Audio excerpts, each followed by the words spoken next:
ಇದರ ಆಶ್ರಯದಲ್ಲಿ ಅರ್ಪಿಸಲ್ಪಡುವಂತಹ 25ನೇ ವರ್ಷದ ಮಹಾನ್ ಮಹೋತ್ತಮ ಕಲಾ ಕಾಣಿಕೆ ನರನಾಗರು.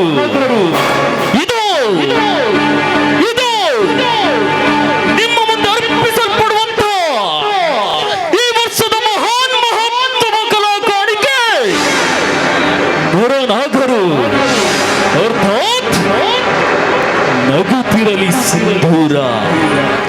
ನರನಾಗರು ಅರ್ಥಾತ್ ನಗುತ್ತಿರಲಿ ಸಿಂಧೂರ. ಇದು ನಾಂದಿಗೀತೆಯೊಂದಿಗೆ ಈ ನಮ್ಮ ನಾಟಕ ಆರಂಭ ಆಗ್ಲಿಕ್ಕಿದೆ. ಕಲಾಭಿಮಾನಿಗಳು ಶಾಂತ ರೀತಿಯಿಂದ ಈ ನಮ್ಮ ನಾಟಕವನ್ನ ನೋಡಿ ಆನಂದಿಸಿ ಪ್ರೋತ್ಸಾಹಿಸಬೇಕಾಗಿ ವಿನಂತಿ. ಇದು ನಾಂದಿಗೀತೆಯೊಂದಿಗೆ ನಾಟಕ ನರನಾಗರು ಅರ್ಥಾತ್ ನಗುತ್ತಿರಲಿ ಸಿಂಧೂರ. ನಗುತ್ತಿರಲಿ ಸಿಂಧೂರ. ನಗುತ್ತಿರಲಿ ಸಿಂಧೂರ.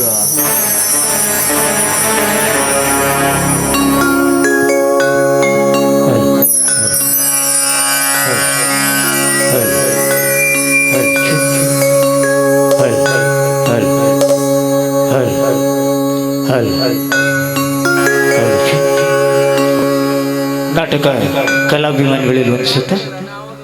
ಶ್ರೀ ವಿಘ್ನೇಶ್ವರನ ಶ್ಲೋಕದೊಂದಿಗೆ ನಾಂದಿಗೀತೆಯೊಂದಿಗೆ ನಮ್ಮ ನಾಟಕವನ್ನು ಪ್ರಾರಂಭಿಸ್ತಾ ಇದ್ದೇವೆ. ಕಲಾಭಿಮಾನಿಗಳು ಕೊನೆಯವರೆಗೂ ಈ ನಾಟಕವನ್ನು ನೋಡಿ ಆಶೀರ್ವದಿಸಬೇಕಾಗಿ ಕೇಳ್ಕೊಳ್ತಾ ನಾಂದಿಗೀತೆಯಿಂದ ನಾಟಕವನ್ನು ಪ್ರಾರಂಭಿಸ್ತಾ ಇದ್ದೇವೆ.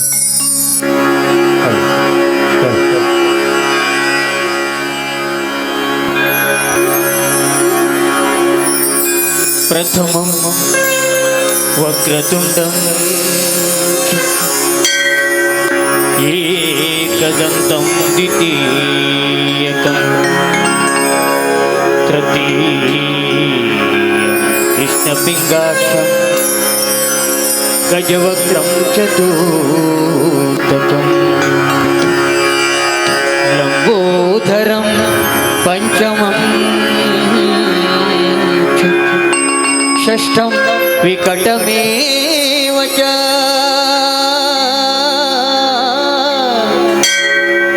ಸಪ್ತಮಂ ವಿಘ್ನರಾಜೇಂದ್ರ ಧೂಮ್ರವರ್ಣಂ ತಥಾಷ್ಟಮಂ ನವಮಂ ಬಾಲಚಂದ್ರಂ ಚ ದಶಮಂತು ವಿನಾಯಕಂ ಏಕಾದಶಂ ಗಣಪತಿಂ ದ್ವಾದಶಂತು ಗಜಾನನಂ ದ್ವಾದಶೈತಾನಿ ನಾಮಾನಿ ತ್ರಿಸಂಧ್ಯಯ ಪಠೇ ನರಃ ನ ಚ ವಿಘ್ನಭಯಂ ತಸ್ಯ ಸರ್ವಸಿದ್ಧಿಕರಂ ಪ್ರಭೋ.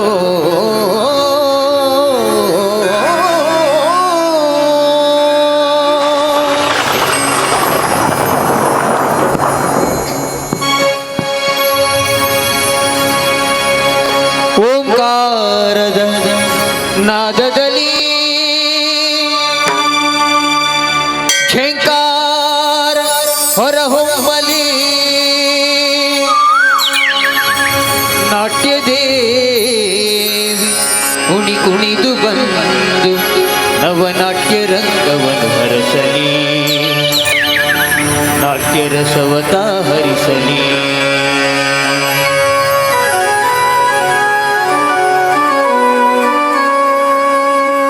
ಓಂಕಾರದ ನಾದದಲ್ಲಿ ಝೇಂಕಾರ ಹೊರಹೊಮ್ಮಲಿ ಓಂಕಾರದ ನಾದದಲ್ಲಿ ಝೇಂಕಾರ ಹೊರಹೊಮ್ಮಲಿ ನಾಟ್ಯದೇವಿ ಕುಣಿ ಕುಣಿದು ಬಂದು ನವನಾಟ್ಯ ರಂಗವನ್ನು ಹರಸಲಿ ನಾಟ್ಯರಸವತ ಹರಿಸಲಿ.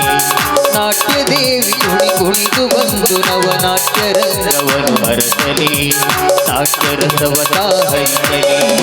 ಓಂಕಾರದ ನಾದದಲ್ಲಿ ಝೇಂಕಾರ ಹೊರಹೊಮ್ಮಲಿ ಓಂಕಾರದ ನಾದದಲ್ಲಿ ಝೇಂಕಾರ ಹೊರಹೊಮ್ಮಲಿ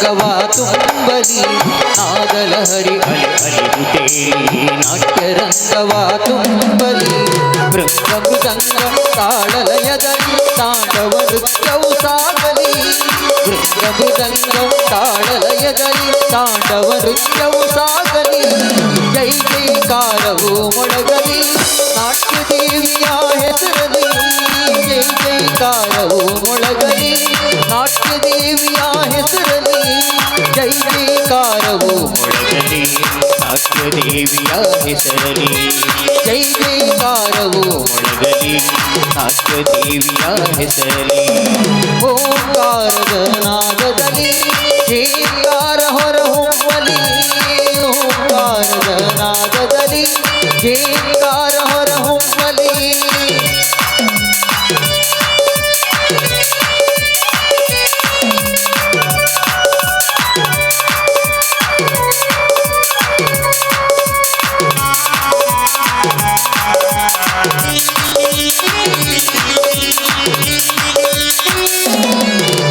ಬುಕ್ಕ ಪುಲಕೀರ್ತಿ ನಮ್ಮರು ಮತ್ತೆ ಬರಲಿ ನಾಡಿಗೆ ಬುಕ್ಕ ಪುಲಕೀರ್ತಿ ನಮ್ಮರು ಮತ್ತೆ ಬರಲಿ ನಾಡಿಗೆ ರನ್ನ ಕದಂಬ ರಾಷ್ಟ್ರಕೂಟರು ಬರಲಿ ತಾಯಿಯ ಸೇವೆಗೆ ರನ್ನ ಕದಂಬ ರಾಷ್ಟ್ರಕೂಟರು ಬರಲಿ ತಾಯಿಯ ಸೇವೆಗೆ ಜೈ ಜೈಕಾರವು ಮೊಳಗಲಿ ನಾಟ್ಯ ದೇವಿ ಕುಣಿದಾಡಲಿ ಜೈ ಜೈಕಾರವು ಮೊಳಗಲಿ ನಾಟ್ಯ ದೇವಿ ಕುಣಿದಾಡಲಿ ಜೈ ಜೈಕಾರವು ಮೊಳಗಲಿ ನಾಟ್ಯ ದೇವಿ ಕುಣಿದಾಡಲಿ ಜೈ ಜೈಕಾರವು ಮೊಳಗಲಿ ನಾಟ್ಯ ದೇವಿ ಕುಣಿದಾಡಲಿ ಓಂಕಾರದ ನಾದದಲ್ಲಿ ಜೈಕಾರ ಹೊರಹೊಮ್ಮಲಿ ಓಂಕಾರದ ನಾದದಲ್ಲಿ ಓಂಕಾರದ ನಾದದಲ್ಲಿ ಓಂಕಾರದ ನಾದದಲ್ಲಿ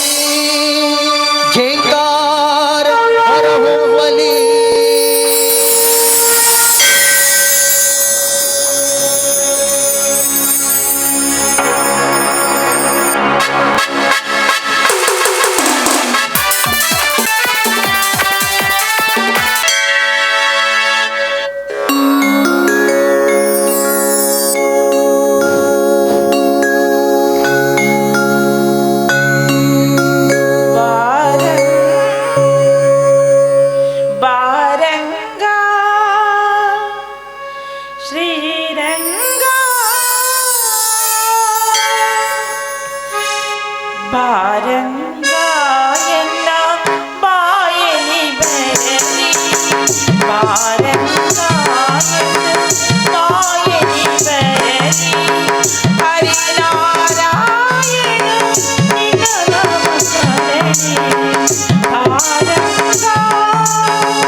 ಬಸವೇಶ್ವರ ಶ್ರೀರಂಗ ನಮ್ಮಂತ ಬಡವರನ್ನ ಕಣ್ಣು ತೆರೆದು ನೋಡಲಾರದೆ ಕಣ್ಣು ಮುಚ್ಚಿಕೊಂಡು ಕುಳಿತಿರುವೆಯಾ ತಂದೆ?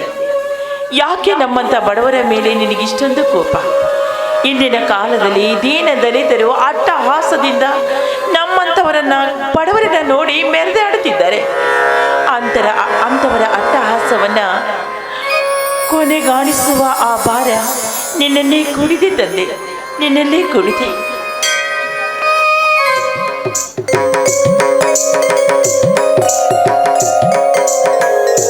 ಅಣ್ಣ, ಇದೇನಣ್ಣ ಬಟ್ಟೆ ಬರಿಗಳನ್ನೆಲ್ಲವನ್ನ ತುಂಬಿಕೊಂಡು ಹೊರಟಿದ್ಯಲ್ಲ, ಯಾಕೆ? ಎಲ್ಲಿಗೆ ಹೊರಟಿದ್ಯಾ? ಹುಟ್ಟಿದ ಮನೆಯಲ್ಲಿ ಹೊಟ್ಟೆ ಬಟ್ಟೆಗೆ ಬರೆ ಬಂದಾಗ ಅದರ ಹೊರೆಯನ್ನು ತಮ್ಮ ತಂಗಿಯರ ಮೇಲೆ ಹಾಕದೆ ನನ್ನ ಹೊಸ ವಾಸಸ್ಥಾನವಾದ ಕುಬೇರನ ಆಗರಕ್ಕೆ ಹೊರಟಿರುವೆ. ಅಂದ್ರೆ ಅಣ್ಣ, ನಿನಗೆ ಯಾವುದಾದ್ರೂ ನೌಕರಿ? ನೌಕರಿ ದೊರೆಯಲು ನಾನೇನು ಶ್ರೀಮಂತರ ಮನೆಯಲ್ಲಿ ಹುಟ್ಟಿರುವನೇ? ಸಿಕ್ಕರು ಕಾರ್ಕೂನ ಚಪ್ರಾಸಿ ಅಂತ ನೌಕರಿಗಳೇ ಹೊರತು ನಮ್ಮಂಥವರಿಗೆ ಬೇರೇನೂ ಇಲ್ಲ. ಅಣ್ಣ, ಈ ರೀತಿಯಾಗಿ ದುಡಿಮೆಯನ್ನ ಅವಹೇಳನೆಯಾಗಿ ಮಾತನಾಡಬೇಡ. ಪಾಲಿಗೆ ಬಂದಿದ್ದು ಪಂಚಾಮೃತ ಎಂದು ತಿಳಿಯಬೇಕಣ್ಣ. ಪಾಲಿಗೆ ಬಂದದ್ದು ಪಂಚಾಮೃತ ಎಂದು ಎಲ್ಲರೂ ತಮ್ಮ ತಮ್ಮ ಕೆಲಸವನ್ನು ನಿಷ್ಠೆಯಿಂದ ಪಾಲಿಸಿದ್ದಾರೆ. ಇಂದು ನಮ್ಮ ಭಾರತದಲ್ಲಿ ಬಡತನವೆಂಬ ಭೂತ ಮನೆ ಮಾಡಿಕೊಂಡಿರುತ್ತಿರಲಿಲ್ಲ. ಪ್ರತಿಯೊಬ್ಬನು ತನ್ನ ಸ್ವಾರ್ಥ ಸಾಗರದ ಮತನಗೈದು ಅದರೊಳ ಹುಟ್ಟಿದ ಲಕ್ಷ್ಮಿಯನ್ನು ಮೋಹಿಸಿ ಮನಮೋಹಕ ಜೀವನ ಸಾಗಿಸುತ್ತಿರುವಾಗ ನಾನೇಕೆ ನಿಸ್ವಾರ್ಥಕ್ಕಾಗಿ ಚಿಂತಿಸಲಿ? ಅಣ್ಣ, ಈ ಪ್ರಪಂಚದಲ್ಲಿ ಎಲ್ಲರೂ ಸ್ವಾರ್ಥವೇ ತುಂಬಿಕೊಂಡಿರೋದಿಲ್ಲ. ಯಾಕೆಂದ್ರೆ ಒಂದು ವೇಳೆ ಸ್ವಾರ್ಥವನ್ನ ತುಂಬಿಕೊಂಡಿದ್ದದೇ ಹೌದಾದ್ರೆ ಮಹಾತ್ಮ ಗಾಂಧೀಜಿಯವರು ನಮ್ಮ ದೇಶಕ್ಕೆ ಸ್ವಾತಂತ್ರ್ಯವನ್ನ ತಂದು ಕೊಡ್ತಾನೆ ಇರಲಿಲ್ಲ. ಕೊನೆಗೂ ಅಂತ ನಿಸ್ವಾರ್ಥಿ ಮಹಾತ್ಮನಿಗೆ ದೊರಕಿದ್ದು ಸ್ವಾರ್ಥಿಯೊಬ್ಬನ ಗುಂಡೇಟಲ್ಲವೇ ಕಮಲ? ಇದೇ ಅಲ್ಲವೇ ನಿಸ್ವಾರ್ಥ ಜೀವನಕ್ಕೆ ಸಿಕ್ಕ ಪ್ರತಿಫಲ? ನೋಡು ಕಮಲ, ಜೀವನ ಇರುವುದೊಂದೇ, ಮುಂದೆ ಹುಟ್ಟುವ ಭರವಸೆ ಇಲ್ಲ, ನಾಳೆಯವರೆಗೆ ಬದುಕುವ ಗ್ಯಾರಂಟಿ ಇಲ್ಲ. ಇಂಥ ಜೀವನದ ಅಮೂಲ್ಯ ವೇಳೆಯನ್ನು ನ್ಯಾಯ, ನೀತಿ, ಧರ್ಮ ಎಂದು ಕಾದು ಕುಳಿತು ಅದನ್ನು ಹಾಳು ಮಾಡಲು ನನಗಿಷ್ಟವಿಲ್ಲ. ಈ ಜೀವನದಲ್ಲಿ ಆಸೆಗಳನ್ನು ಅನುಭವಿಸುವವನೇ ಅತಿ ಜಾಣ. ಆಸೆಗಳನ್ನು ಅನುಭವಿಸಬೇಕಾದರೆ ಅನ್ಯಾಯದ ಆಟ ಆಡಬೇಕು. ಅನ್ಯಾಯ ಮಾಡಬೇಕಾದರೆ ಮಾನ ಮರ್ಯಾದೆಗಳನ್ನು ಮಾರಿಕೊಳ್ಳಬೇಕು.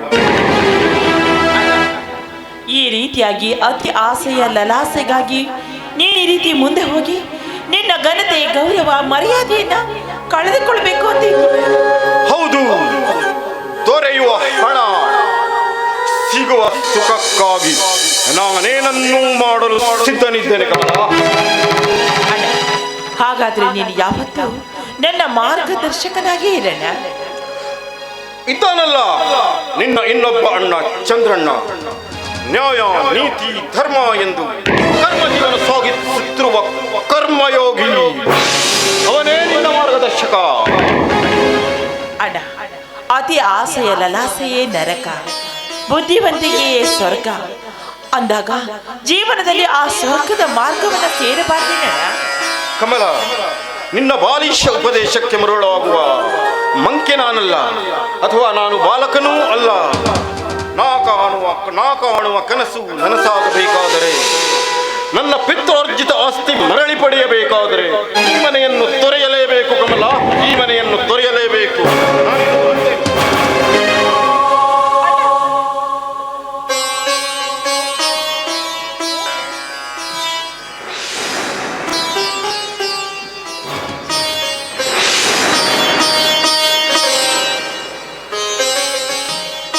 ಏನಿದು? ಅತಿ ಆಸೆಗೆ ಬಿದ್ದು ನನ್ನ ಅಣ್ಣ ಅತಿ ಆಸೆಯ ಕೊಪ್ಪರಿಗೆಯಲ್ಲಿ ಬಿದ್ದು ಕಂದಿಗೆ ಹೋಗ್ತಾ ಇದ್ದಾನೆ. ಆದ್ರೆ ನನ್ನ ಅಣ್ಣ ಚಂದ್ರಣ್ಣ ಹಾಗಲ್ಲ. ತನ್ನ ವಯಸ್ಸಿನಲ್ಲಿ ಹಾಯಾಗಿ ತಿರುಗಾಡಬೇಕಾದವನು ಈ ಸಂಸಾರದ ಜವಾಬ್ದಾರಿಯನ್ನ ಹೊತ್ತು ದಿನನಿತ್ಯವೂ ಬಸವಳೆದು ಸಣ್ಣ ಆಗ್ತಾ ಇದ್ದಾನೆ.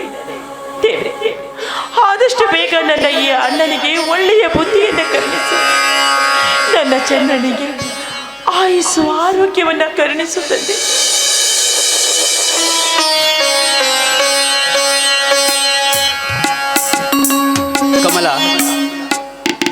ತಂಗಿ ಕಮಲ,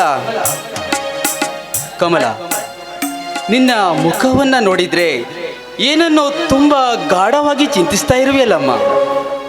ಅಣ್ಣ, ಈ ಬಡತನದ ಬಾಳನ್ನು ಸಾಗಿಸುತ್ತಿರುವ ನಾನು ಸಿರಿತನದ ಬಗ್ಗೆ ಇನ್ಯಾವ ಸಿರಿತನದ ಬಗ್ಗೆ ಯೋಚನೆ ಮಾಡ್ತಾ ಇರಲಿ ಹೇಳು? ಹುಚ್ಚಿ, ನೀನು ಹೀಗೆ ಚಿಂತಿಸುವುದು ನರಕಕ್ಕೆ ನಳಿಕೆಯನ್ನು ಹೊತ್ತಂತೆ ಗೊತ್ತಾ? ಅಣ್ಣ, ಅಂದಹಾಗೆ ಇವತ್ತು ಅಣ್ಣ ಏನ್ ಮಾಡ್ದ ಗೊತ್ತಾ? ತನ್ನ ಬಟ್ಟೆ ಬರಿಗಳು ಎಲ್ಲವನ್ನು ತುಂಬಿಕೊಂಡು ಈ ಮನೆಯನ್ನು ಬಿಟ್ಟು ಹೊರಟುವುದೇ ಅಣ್ಣ, ಮನೆಯನ್ನು ಬಿಟ್ಟು. ಕಮಲ, ಹೂದೋಟದಲ್ಲಿ ಹಾರುತ್ತಿರುವ ಪತಂಗ ಅಗ್ನಿಯ ಉರಿಗೆ ಮರುಳಾದಂತೆ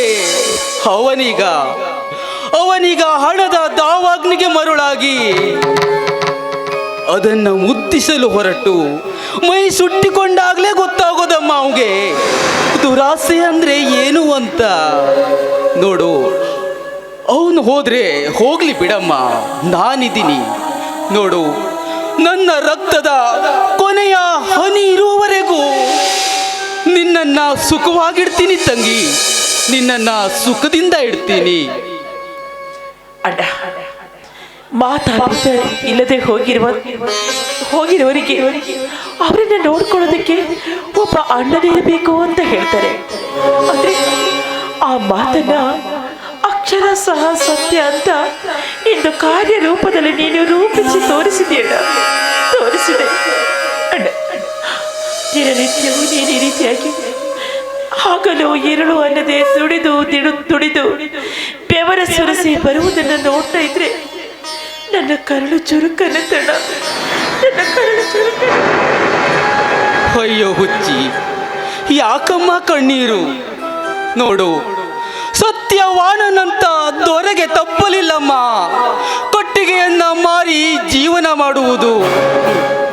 ಸತ್ಯ ಹರಿಶ್ಚಂದ್ರನಂತ ದೊರೆಗೆ ತಪ್ಪಲಿಲ್ಲಮ್ಮ ಸುಡುಗಾಡು ಕಾದು ಜೀವನ ಮಾಡೋದು. ಹೀಗಿರುವಾಗ ಸಾಮಾನ್ಯ ಮನುಷ್ಯರಾದ ನಾವು ಯಾವ ಲೆಕ್ಕನಮ್ಮ, ನಾವು ಯಾವ ಲೆಕ್ಕ?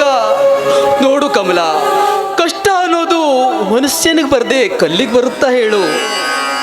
ನೋಡು, ಇವೆಲ್ಲ ಕಷ್ಟಕ್ಕಿಂತ ಒಂದು ಮಿಗಿಲಾದ ಹೊಣೆ ನನ್ನ ತಲೆಯ ಮೇಲೆ ಬೆಟ್ಟದಂತೆ ಕುಳಿತಿದೆಯಮ್ಮ.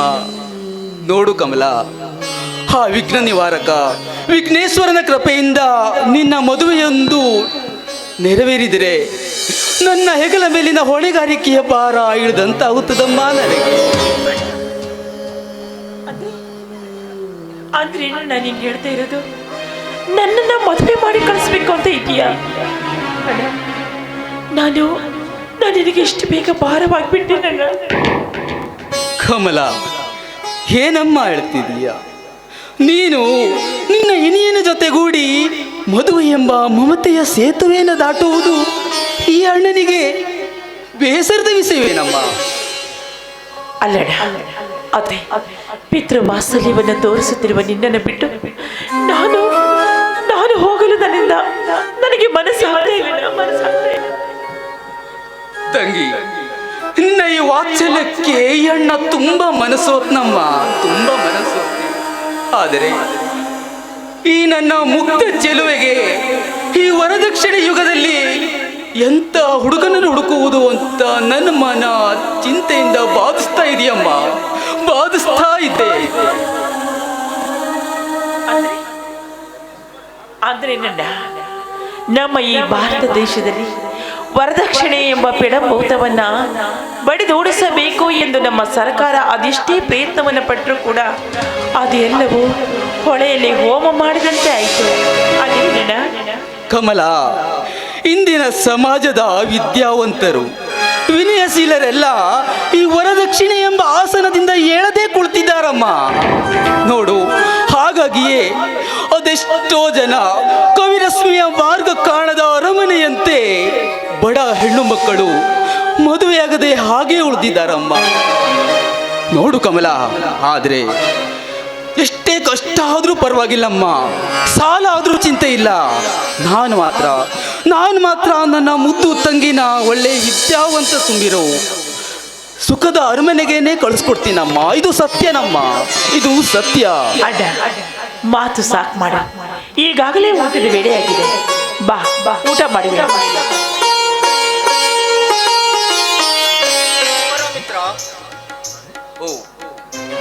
ಬಾ ವಿಜಯ್. ನೋಡು, ನೀನು ಬಂದಿದ್ದು ನೋಡ್ರೆ ನಿಶಾ ವೇಳೆಯಲ್ಲಿ ರವಿ ಮೂಡ್ದಂತಾಯ್ತು ನೋಡು ನನಗೆ.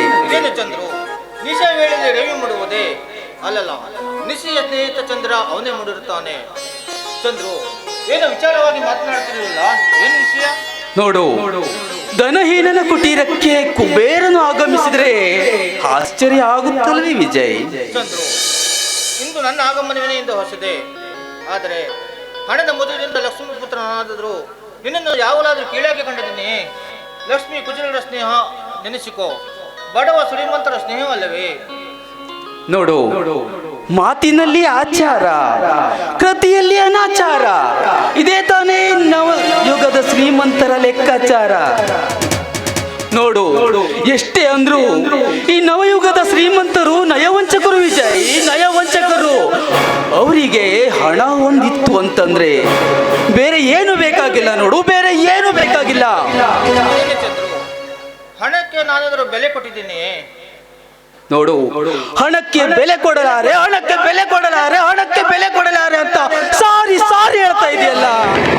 ಆದ್ರೆ ಇಷ್ಟು ಹೇಳುವ ನೀನು ಮುಂದೊಂದಿನ ವರದಕ್ಷಿಣೆ ಇಲ್ಲದೆ ವಾಹನವನ್ನ ಏರ್ತೀಯ ವಿಜಯ್? ಹೇಳು. ವರದಕ್ಷಿಣೆ ಬೆಲೆ ಕೊಡುವ ಮುಟ್ಟಾಳ ನಾನಲ್ಲ, ಎಲ್ಲರಂತವನಲ್ಲ ಈ ನಿನ್ನ ಮಿತ್ರ. ನೋಡು, ಈ ನನ್ನನ್ನು ನಂಬು. ನನ್ನ ಮೇಲೆ ನಿನಗೆ ಅನುಮಾನವಿದ್ದರೆ ತೆಗೆದುಕೋ ನನ್ನ ವಚನವನ್ನು. ನೋಡು, ವರದಕ್ಷಿಣೆ ಇಲ್ಲದೆ ನಿನ್ನ ತಂಗಿಯನ್ನು ಮದುವೆಯಾಗಲು ಸಿದ್ಧನಿರುವೆ. ವಿಜಯ್, ಹೌದು ಮಿತ್ರ, ಇದು ಸೂರ್ಯ ಚಂದ್ರರಿಗೂ ಸತ್ಯ. ನಿನ್ನ ತಂಗಿಯನ್ನು ವರದಕ್ಷಿಣೆ ಇಲ್ಲದೆ ನಾನು ಮದುವೆಯಾಗುವೆ. ನಿನ್ನ ಒಮ್ಮತವನ್ನು ತಿಳಿಸು. ನನ್ನನ್ನು ಕ್ಷಮಿಸು ಮಿತ್ರ. ಈ ಬಡತನದ ಬೇಗೆಯಲ್ಲಿ ಸುಳ್ಳು ಹೇಳುವವನು ನೀನಂತ ತಿಳ್ಕೊಂಡು ನಿನ್ನ ಮೇಲೆ ಕೆಟ್ಟವನೆಂತ ತಿಳ್ಕೊಬಿಟ್ಟೆ. ನಿನ್ನನ್ನ ತಪ್ಪಾಗಿ ತಿಳ್ಕೊಂಡ ಈ ಚಂದ್ರವನ್ನ ಕ್ಷಮಿಸ್ಬಿಡು ವಿಜಯ್, ಕ್ಷಮಿಸ್ಬಿಡು.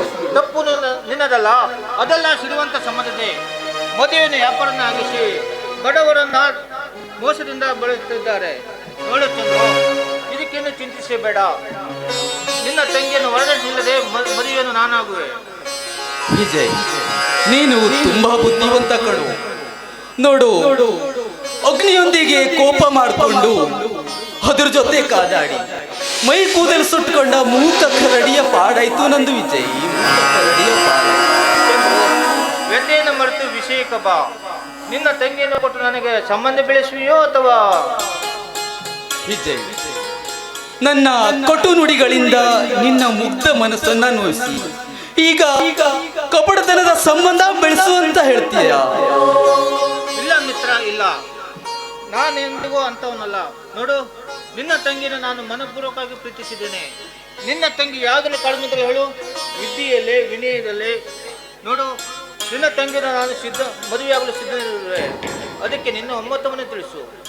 ವಿಜಯ್, ನಿನ್ನ ಮಾತಿಗೆ ಹೆಜ್ಜೆ ಹೆಜ್ಜೆಗೂ ನಾನು ಮೂಕನಾಗಿದೆ ಕಣು. ನೋಡು, ನಿನ್ನ ಮಾತಿಗೆ ಮರು ಮಾತನಾಡುವಷ್ಟು ಶಕ್ತಿ ನನ್ನಲ್ಲಿಲ್ಲ ವಿಜಯ್, ಮರು ಮಾತನಾಡುವಷ್ಟು ಶಕ್ತಿ ನನ್ನಲ್ಲಿಲ್ಲ ಕಣು. ತುಂಬಾ ಧನ್ಯವಾದಗಳು. ನಿನ್ನ ತಂಗಿನ ಮದುವೆಯಾಗಲು ನಾನು ಒಪ್ಪಿದ್ದೇನೆ.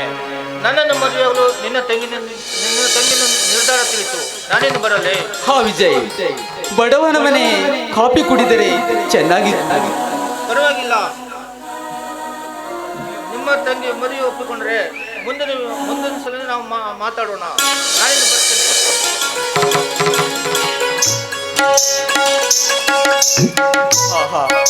ಎಂತ ದಯಾವಂತ ವಿಜಯ್, ನಿನ್ನ ನಾನೇ ತುಂಬಾ ತಪ್ಪಾಗಿ ಕಳ್ಕೊಂಡ್ಬಿಟ್ಟೆ. ತಂಗಿ ವಿಜಯನ ಬಹಳ ಸಂಸಾರದಲ್ಲಿ ಅವನ ಜೊತೆ ಸೇರಿ ಸಾಗಲು ನಿನಗೆ ಇಷ್ಟವಿದೆಯೇನಮ್ಮ? ಅಣ್ಣ, ಹಿರಿಯನಾದ ನೀನು ಏನನ್ನ ಒಪ್ಪಿಗೆಯನ್ನು ಸೂಚಿಸ್ತೀಯೋ ಅದೇ ನನ್ನ ಒಪ್ಪಿಗೆಯನ್ನ. ಅಂದ್ರೆ ನಿನಗೂ ಇಷ್ಟ ಇದೆ ಅಂತ ಆಯ್ತು. ನೋಡು ಕಮಲ, ಆ ವಿಘ್ನೇಶ್ವರದ ಕೃಪೆಯಿಂದ ನಿನ್ನ ಮದುವೆ ಯಾವುದೇ ತೊಂದರೆ ಇಲ್ಲದೆ ನಡೆದ್ರೆ ನನಗಷ್ಟೇ ಸಾಕಮ್ಮ, ನನಗಷ್ಟೇ ಸಾಕು. ಸರಿ ಸರಿ, ನನ್ನ ಮದುವೆ ಬಗ್ಗೆ ಯೋಚನೆ ಮಾಡ್ತಾ ಇರ್ತೀಯೋ ಈಗಲಾದ್ರೂ ಊಟಕ್ಕೆ ಬರ್ತೀಯೋ? ಸರಿ ನಮ್ಮ ಬಾ ಬಾ ಬಾ.